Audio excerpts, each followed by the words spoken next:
Hier soir, je suis allé sur le tarmac de l'aéroport pour admirer le coucher de soleil et m'imprégner de l'atmosphère. Étrangement, pour un aéroport international, c'était anormalement calme. Soudain, je faisais face à un B1 Rockwell. J'en croyais pas mes yeux. Quoique nous sommes aux USA, depuis le 11 septembre, tout est possible.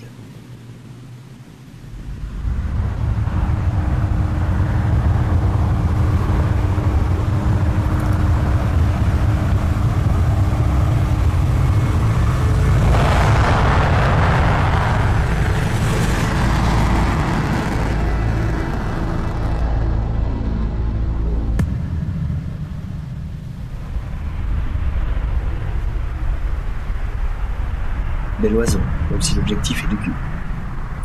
Ensuite, j'ai appris qu'un vol militaire était en approche. Je n'en sais pas plus. Je sais juste que c'est la raison de la fermeture de l'espace aérien pour ce soir.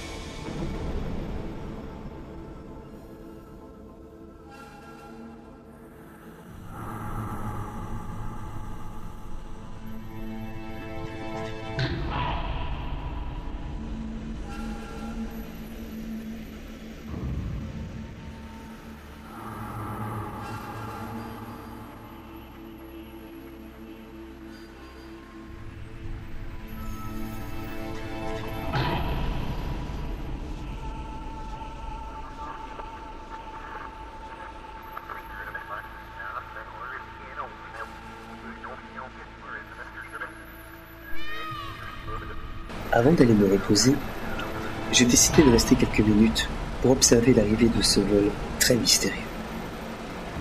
Il s'agit d'un Boeing 737-500. Après tout, c'est un avion comme les autres.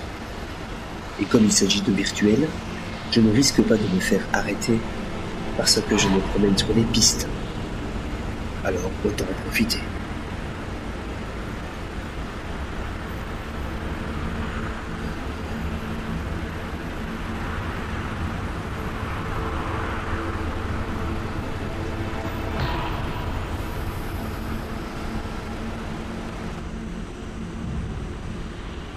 Forty, 30, 20, 10.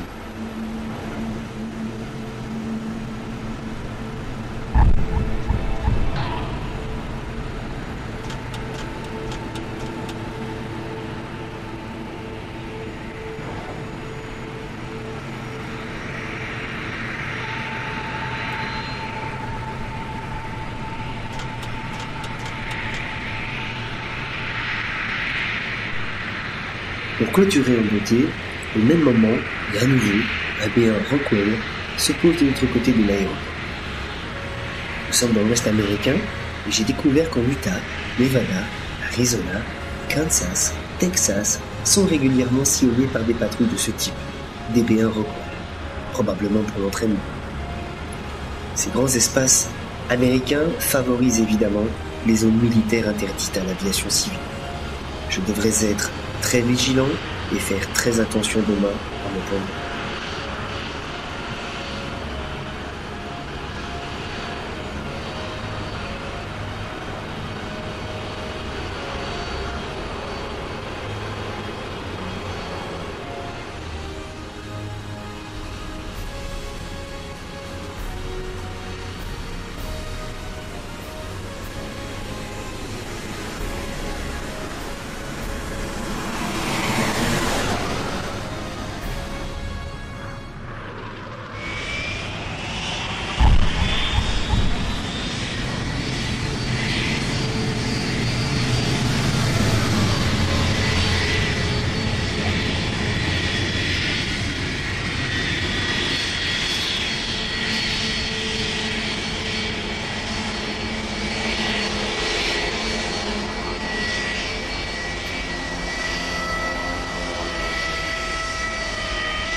Allez, nous sommes partis, nous avons suffisamment attendu et planté le décor comme cela.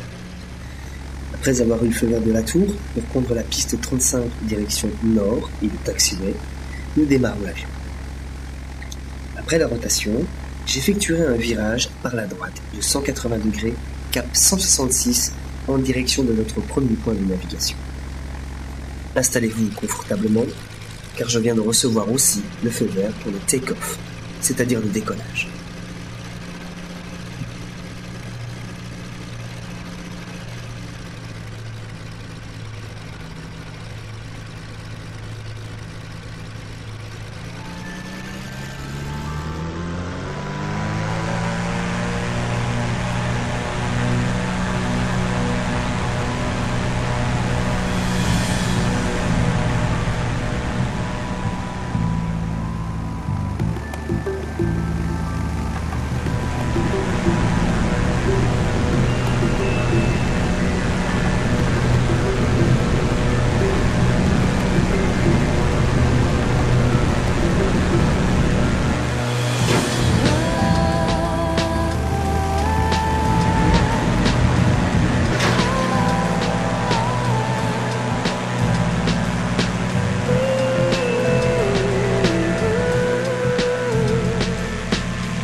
Ceci est un vol VFR de VOR à VOR.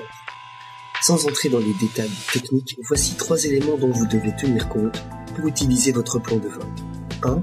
Les points de cheminement, les VOR, à encoder sur la radionavigation 1. 2. L'altitude plafond suggérée et maximum. 3. Le temps estimé entre les points de navigation. Ceci est valable pour un plan de vol généré par FSX ou tout autre système. En cas de panne des instruments, vous pouvez toujours utiliser des caps. Pour chaque point de cheminement, il vous faudra alors une carte et des points de repère.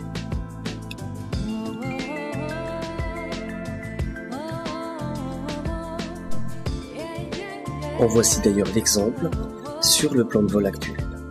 Maintenant, je vous l'ai dit aussi tout à l'heure, on ne va pas trop entrer dans les détails techniques et vous ennuyer avec les us et coutumes de la navigation. Nous verrons cela plus tard beaucoup plus en détail dans d'autres aventures.